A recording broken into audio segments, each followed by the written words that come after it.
KaraokeBooks. In Search of Lost Time. Swann's Way. Marcel Proust. Translated by C.K.Scott-Moncrieff. But what do you mean, my dear Meme? I don't quite understand. You didn't go straight from her house to the Musée Grévin? Surely you went somewhere else first? No? That is very odd. You don't know how amusing you are, my dear Meme. But what an odd idea of hers to go on to the Chat Noir afterwards. It was her idea, I suppose. No? Yours? That's strange. After all, it wasn't a bad idea. She must have known dozens of people there? No? She never spoke to a soul? How extraordinary. Then you sat there like that, just you and she, all by yourselves? I can picture you, sitting there. You are a worthy fellow, my dear Meme. I'm exceedingly fond of you. Swann was now quite at ease. To him, who had so often happened, when talking to friends who knew nothing of his love, friends to whom he hardly listened, to hear certain detached sentences, as, for instance, I saw me. De Crécy yesterday. She was with a man I didn't know. Sentences which dropped into his heart and passed at once into a solid state, grew hard as stalagmites and seared and tore him as they lay there irremovable. How charming, by way of contrast, were the words. She didn't know a soul, she never spoke to a soul. How freely they coursed through him, how fluid they were, how vaporous, how easy to breathe. And yet, a moment later, he was telling himself that Odette must find him very dull if those were the pleasures that she preferred to his company. And their very insignificance, though it reassured him, pained him as if her enjoyment of them had been an act of treachery. Even when he could not discover where she had gone, it would have sufficed to alleviate the anguish that he then felt, for which Odette's presence, the charm of her company, was the sole specific. A specific which in the long run served, like many other remedies, to aggravate the disease, but at least brought temporary relief to his sufferings. It would have sufficed, had Odette only permitted him to remain in her house while she was out, to wait there until that hour of her return, into whose stillness and peace would flow, to be mingled and lost there, all memory of those intervening hours which some sorcery, some cursed spell had made him imagine as, somehow, different from the rest. But she would not. He must return home. He forced himself, on the way, to form various plans, ceased to think of Odette. He even reached the stage, while he undressed, of turning over all sorts of happy ideas in his mind. It was with a light heart, buoyed with the anticipation of going to see some favorite work of art on the morrow, that he jumped into bed and turned out the light. But no sooner had he made himself ready to sleep, relaxing a self-control of which he was not even conscious, so habitual had it become, that an icy shudder convulsed his body and he burst into sobs. He did not wish to know why, but dried his eyes, saying with a smile, "This is delightful. I'm becoming neurasthenic." After which he could not save himself from utter exhaustion at the thought that, next day, he must begin afresh his attempt to find out what Odette had been doing, must use all his influence to contrive to see her. This compulsion to an activity without respite, without variety, without result, was so cruel a scourge that one day, noticing a swelling over his stomach, he felt an actual joy in the idea that he had, perhaps, a tumor which would prove fatal, that he need not concern himself with anything further, that it was his malady which was going to govern his life, to make a plaything of him, until the not distant end. If indeed, at this period, it often happened that, though without admitting it even to himself, he longed for death, it was in order to escape not so much from the keenness of his sufferings as from the monotony of his struggle. And yet he would have wished to live until the time came when he no longer loved her, when she would have no reason for lying to him, when at length he might learn from her whether, on the day when he had gone to see her in the afternoon, she had or had not been in the arms of Forcheville. Often for several days on end the suspicion that she was in love with someone else would distract his mind from the question of Forcheville, making it almost immaterial to him, like those new developments of a continuous state of ill health which seem for a little time to have delivered us from their predecessors. There were even days when he was not tormented by any suspicion. He fancied that he was cured. But next morning when he awoke, he felt in the same place the same pain, a sensation which, the day before, he had, as it were, diluted in the torrent of different impressions. But it had not stirred from its place. Indeed, it was the sharpness of this pain that had awakened him. Since Odette never gave him any information as to those vastly important matters which took up so much of her time every day, albeit he had lived long enough in the world to know that such matters are never anything else than pleasures, he could not sustain for any length of time the effort to imagine them. His brain would become a void. Then he would pass a finger over his tired eyelids, in the same way as he might have wiped his eyeglass, and would cease altogether to think. There emerged, however, from this unexplored tract, certain occupations which reappeared from time to time, vaguely connected by Odette with some obligation towards distant relatives or old friends who, inasmuch as they were the only people whom she was in the habit of mentioning as preventing her from seeing him, seemed to Swann to compose the necessary, unalterable setting of her life. Because of the tone in which she referred, from time to time, to the day when I go with my friend to the hippodrome, if, when he felt unwell and had thought, perhaps Odette would be kind and come to see me, he remembered, suddenly, that it was one of those very days, he would correct himself with an, "Oh, no. It's not worthwhile asking her to come. I should have thought of it before. This is the day when she goes with her friend to the hippodrome. We must confine ourselves to what is possible. No use wasting our time in proposing things that can't be accepted and are declined in advance." And this duty that was incumbent upon Odette, of going to the hippodrome, to which Swann thus gave way, seemed to him to be not merely ineluctable in itself, but the mark of necessity which stamped it seemed to make plausible and legitimate everything that was even remotely connected with it. If, when Odette, in the street, had acknowledged the salute of a passer-by, which had aroused Swann's jealousy, she replied to his questions by associating the stranger with any of the 2 or 3 paramount duties of which she had often spoken to him. If, for instance, she said, "That's a gentleman who was in my friend's box the other day, the one I go to the hippodrome with," that explanation would set Swann's suspicions at rest. It was, after all, inevitable that this friend should have other guests than Odette in her box at the hippodrome, but he had never sought to form or succeeded in forming any coherent impression of them. Oh, how he would have loved to know her, that friend who went to the hippodrome, how he would have loved her to invite him there with Odette. How readily he would have sacrificed all his acquaintance for no matter what person who was in the habit of seeing Odette, were she but a manicurist or a girl out of a shop. He would have taken more trouble, incurred more expense for them than for queens. Would they not have supplied him, out of what was contained in their knowledge of the life of Odette, with the one potent anodyne for his pain? With what joy would he have hastened to spend his days with one or other of those humble folk with whom Odette kept up friendly relations, either with some ulterior motive or from genuine simplicity of nature? How willingly would he have fixed his abode forever in the attics of some sordid but enviable house, where Odette went but never took him, and where, if he had lived with the little retired dressmaker, whose lover he would readily have pretended to be, he would have been visited by Odette almost daily. In those regions that were almost slums, what a modest existence, abject, if you please, but delightful, nourished by tranquility and happiness, he would have consented to lead indefinitely. It sometimes happened, again, that, when, after meeting Swann, she saw some man approaching whom he did not know, he could distinguish upon Odette's face that look of sorrow which she had worn on the day when he had come to her while Forcheville was there. But this was rare, for, on the days when, in spite of all that she had to do, and of her dread of what people would think, she did actually manage to see Swann, the predominant quality in her attitude, now, was self-assurance.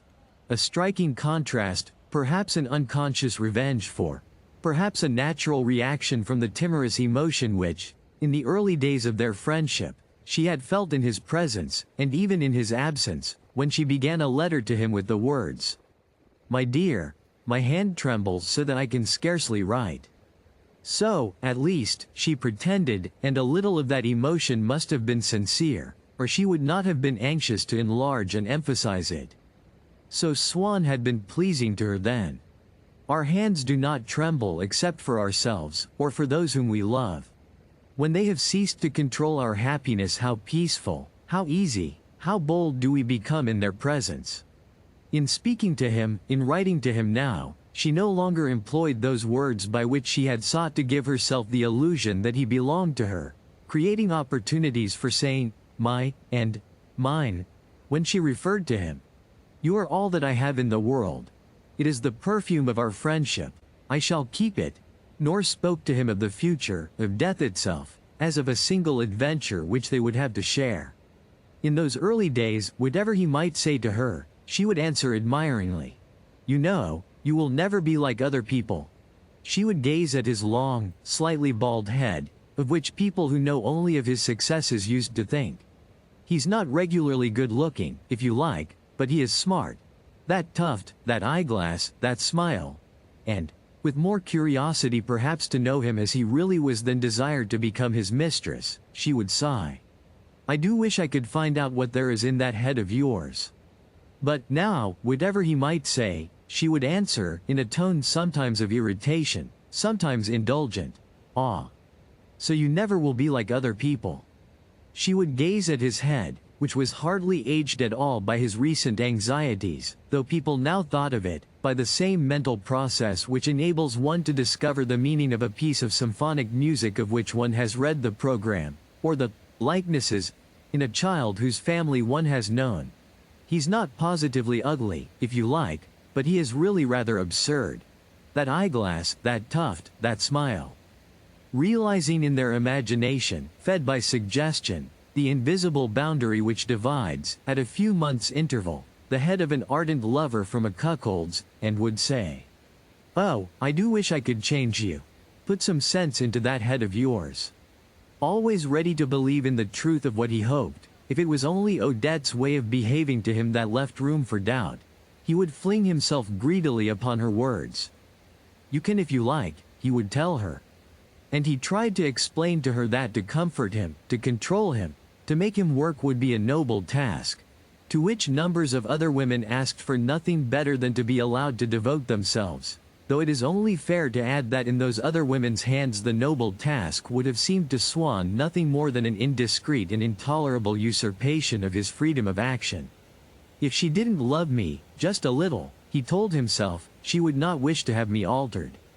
To alter me, she will have to see me more often. And so he was able to trace, in these faults which she found in him, a proof at least of her interest, perhaps even of her love, and, in fact, she gave him so little, now, of the last, that he was obliged to regard as proofs of her interest in him the various things which, every now and then, she forbade him to do. One day she announced that she did not care for his coachman, who, she thought, was perhaps setting Swann against her, and, anyhow, did not show that promptness and deference to Swann's orders which she would have liked to see. She felt that he wanted to hear her say, "Don't have him again when you come to me," just as he might have wanted her to kiss him. So, being in a good temper, she said it, and he was deeply moved. That evening, when talking to M. de Charles, with whom he had the satisfaction of being able to speak of her openly, for the most trivial remarks that he uttered now, even to people who had never heard of her, had always some sort of reference to Odette, he said to him, "I believe, all the same, that she loves me. She is so nice to me now, and she certainly takes an interest in what I do." And if, when he was starting off for her house, getting into his carriage with a friend whom he was to drop somewhere on the way, his friend said, "Hello. That isn't Loredan on the box," with what melancholy joy would Swann answer him, "Oh. Good heavens, no. I can tell you, I daren't take Loredan when I go to the Rue La Perhouse. Odette doesn't like me to have Loredan, she thinks he doesn't suit me. What on earth is one to do? Women, you know, women. My dear fellow, she would be furious. Oh, Lord, yes. I've only to take Remy there, I should never hear the last of it."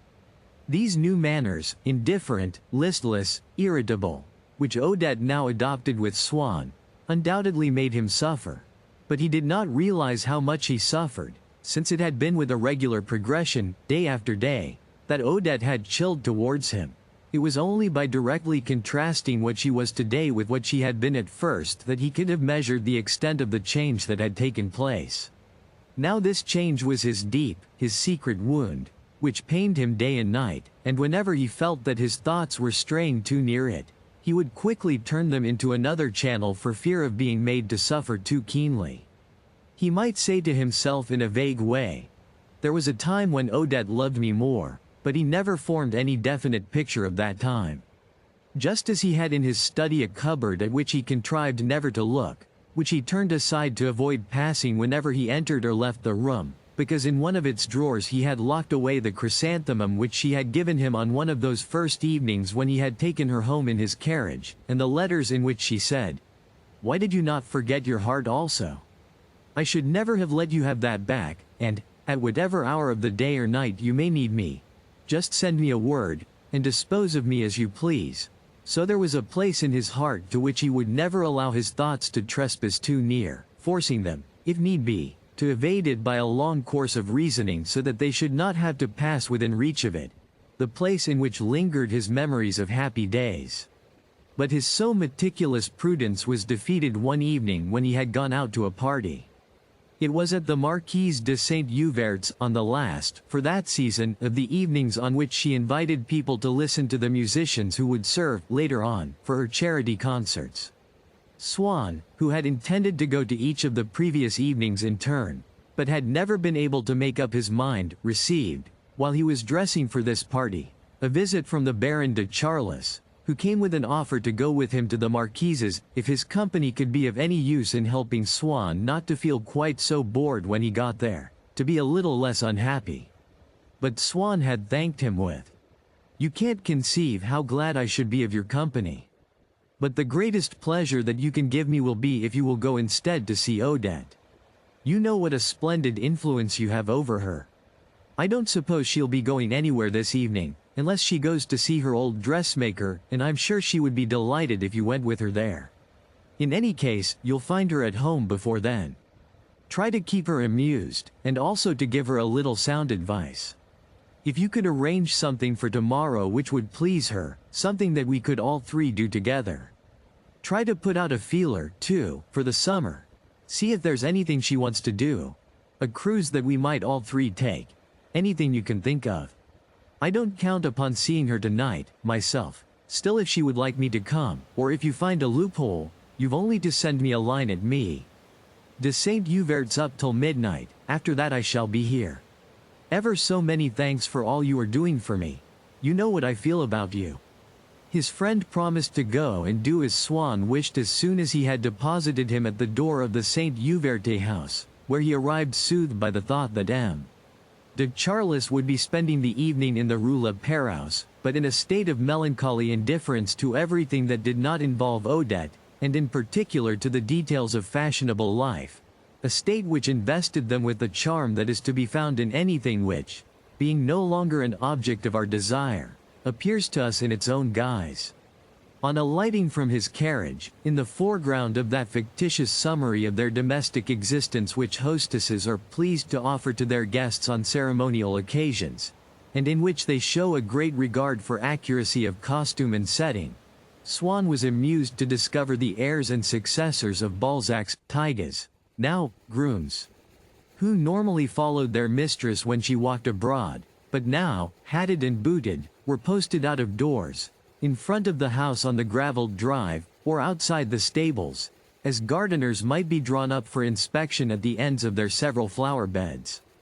The peculiar tendency which he had always had to look for analogies between living people and the portraits in galleries reasserted itself here, but in a more positive and more general form. It was society as a whole, now that he was detached from it, which presented itself to him in a series of pictures. In the cloakroom, into which, in the old days, when he was still a man of fashion, he would have gone in his overcoat, to emerge from it in evening dress, but without any impression of what had occurred there, his mind having been, during the minute or two that he had spent in it, either still at the party which he had just left, or already at the party into which he was just about to be ushered. He now noticed, for the first time, roused by the unexpected arrival of so belated a guest, the scattered pack of splendid effortless animals, the enormous footmen who were drowsing here and there upon benches and chests, until, pointing their noble greyhound profiles, they towered upon their feet and gathered in a circle round about him.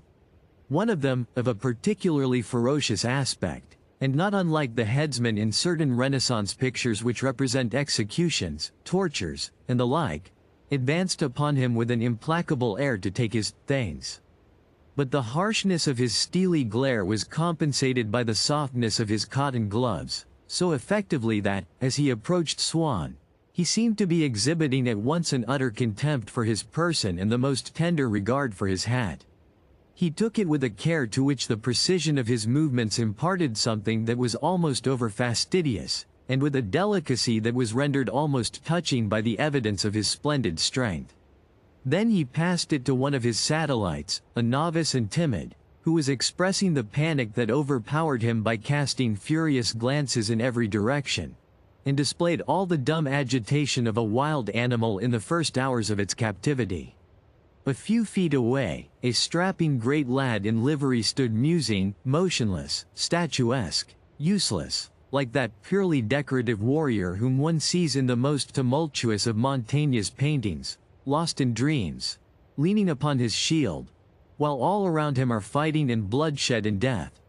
Detached from the group of his companions who were thronging about Swann, he seemed as determined to remain unconcerned in the scene, which he followed vaguely with his cruel, greenish eyes, as if it had been the massacre of the innocents or the martyrdom of St. James. He seemed precisely to have sprung from that vanished race, if, indeed, it ever existed, save in the reredos of San Zeno and the frescoes of the Eremitani, where Swann had come in contact with it, and where it still dreams, fruit of the impregnation of a classical statue by some one of the master's Paduan models, or of Albert der Saxons.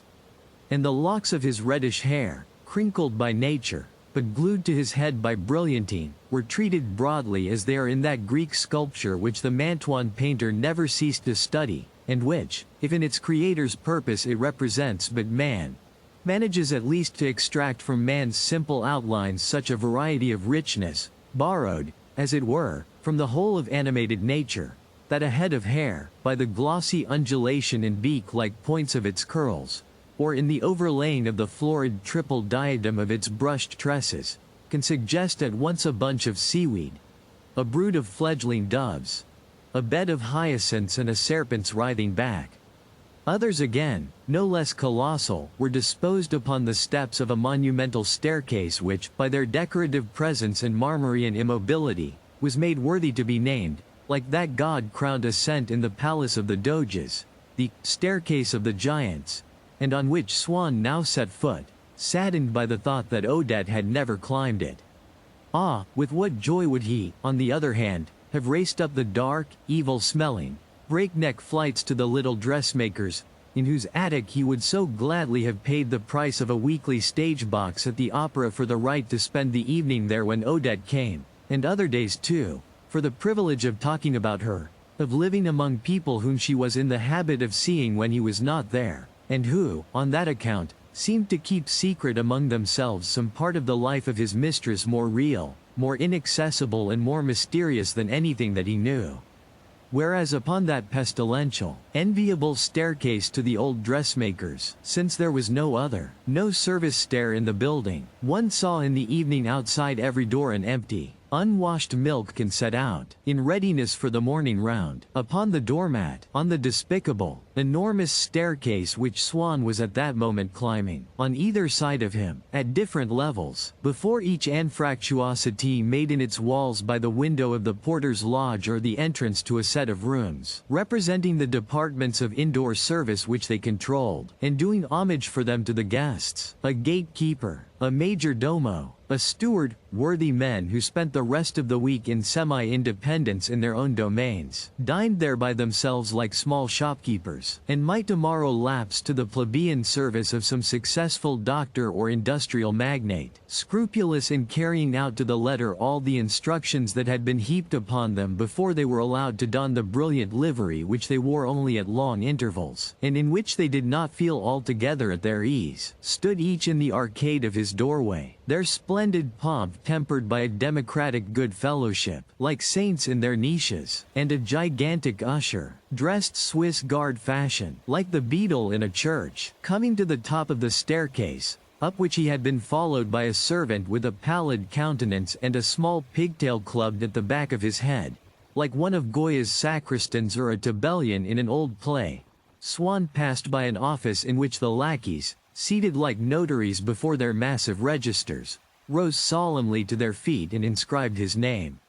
He next crossed a little hall which, just as certain rooms are arranged by their owners to serve as the setting for a single work of art, from which they take their name, and, in their studied bareness, contain nothing else besides, displayed to him as he entered it, like some priceless effigy by Benvenuto Cellini of an armed watchman, a young footman, his body slightly bent forward, rearing above his crimson gorget an even more crimson face, from which seemed to burst forth torrents of fire, timidity and zeal, who, as he pierced the Aubusson tapestries that screened the door of the room in which the music was being given with his impetuous, vigilant, desperate gaze, appeared, with a soldierly impassibility or a supernatural faith, an allegory of alarums, incarnation of alertness, commemoration of a riot, to be looking out, angel or sentinel, from the tower of dungeon or cathedral, for the approach of the enemy or for the hour of judgment.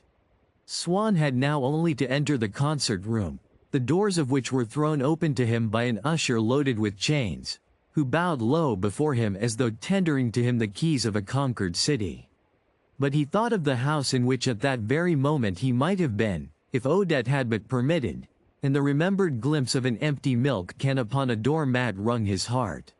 He speedily recovered his sense of the general ugliness of the human male when, on the other side of the tapestry curtain, the spectacle of the servants gave place to that of the guests. But even this ugliness of faces, which of course were mostly familiar to him, seemed something new and uncanny, now that their features, instead of being to him symbols of practical utility in the identification of this or that man, who until then had represented merely so many pleasures to be sought after, boredoms to be avoided, or courtesies to be acknowledged, were at rest, measurable by aesthetic co-ordinates alone, in the autonomy of their curves and angles. And in these men, in the thick of whom Swann now found himself packed, there was nothing, even to the monocle which many of them wore, and which, previously, would, at the most, have enabled Swann to say that so-and-so wore a monocle, which, no longer restricted to the general connotation of a habit, the same in all of them, did not now strike him with a sense of individuality in each. Perhaps because he did not regard General de Froberville and the Marquis de Breault, who were talking together just inside the door, as anything more than two figures in a picture, whereas they were the old and useful friends who had put him up for the jockey club and had supported him in duels. The general's monocle, stuck like a shell splinter in his common, scarred, victorious, overbearing face, in the middle of a forehead which it left half blinded, like the single-eyed flashing front of the Cyclops, appeared to Swann as a monstrous wound which it might have been glorious to receive but which it was certainly not decent to expose, while that which M.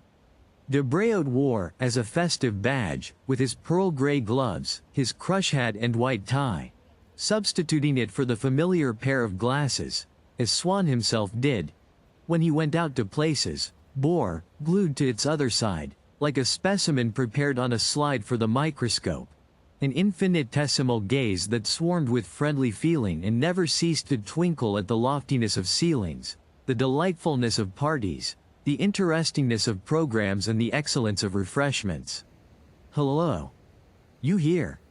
Why, it's ages since I've seen you," the general greeted Swann and, noticing the look of strain on his face and concluding that it was perhaps a serious illness that had kept him away, went on, "You're looking well, old man," while M.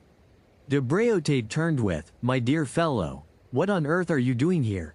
to a society novelist, who had just fitted into the angle of eyebrow and cheek his own monocle, the sole instrument that he used in his psychological investigations and remorseless analyses of character, and who now replied, with an air of mystery and importance, rolling the R.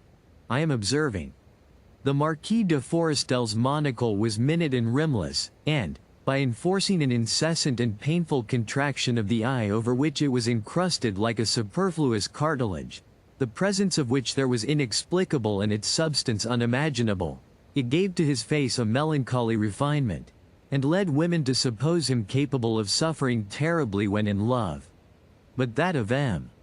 de Saint Candé, girdled, like Saturn, with an enormous reign, was the center of gravity of a face which composed itself afresh every moment in relation to the glass, while his thrusting red nose and swollen sarcastic lips endeavored by their grimaces to rise to the level of the steady flame of wit that sparkled in the polished disk, and saw itself preferred to the most ravishing eyes in the world by the smart, depraved young women whom it set dreaming of artificial charms and a refinement of sensual bliss.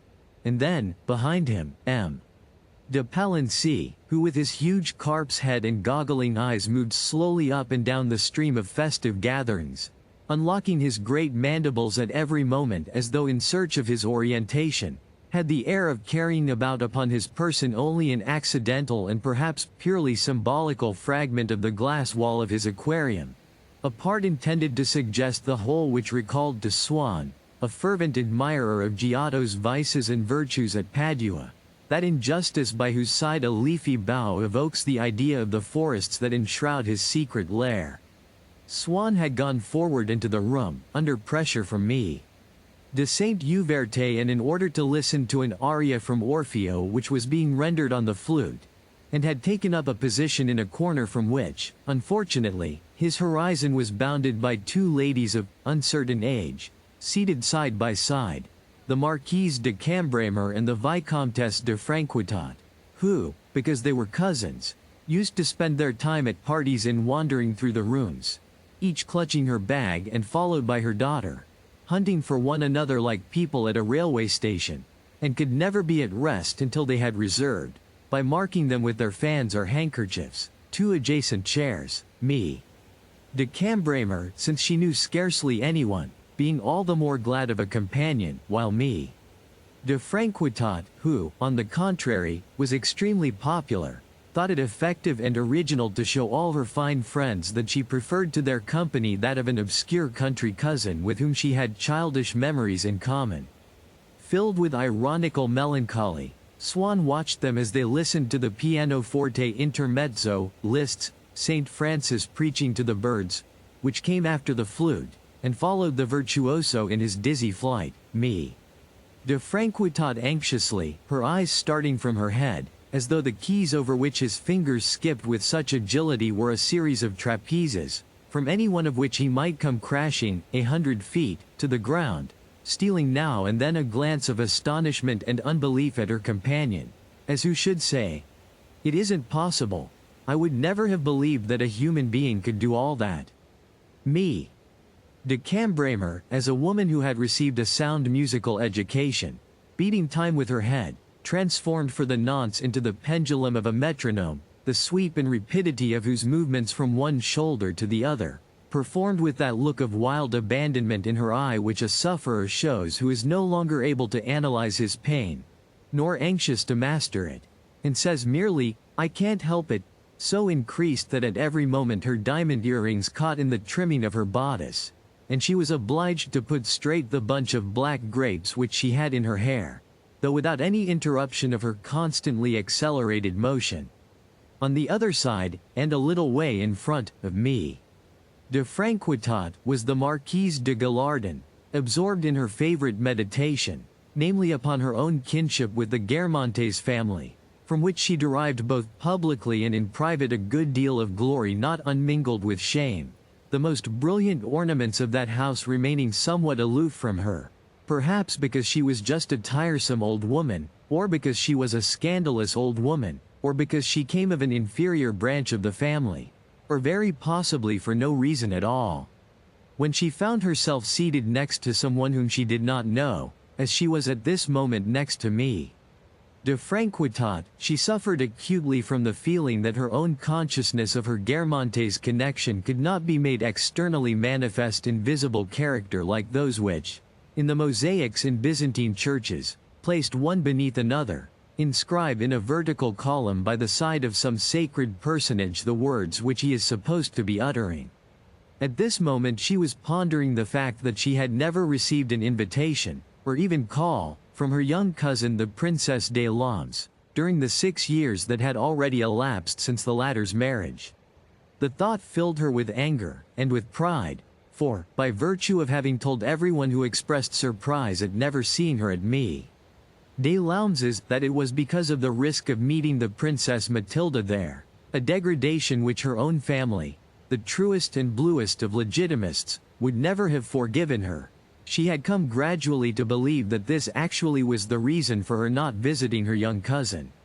She remembered, it is true, that she had several times inquired of des Laumes how they might contrive to meet, but she remembered it only in a confused way, and besides did more than neutralize this slightly humiliating reminiscence by murmuring, "After all, it isn't for me to take the first step.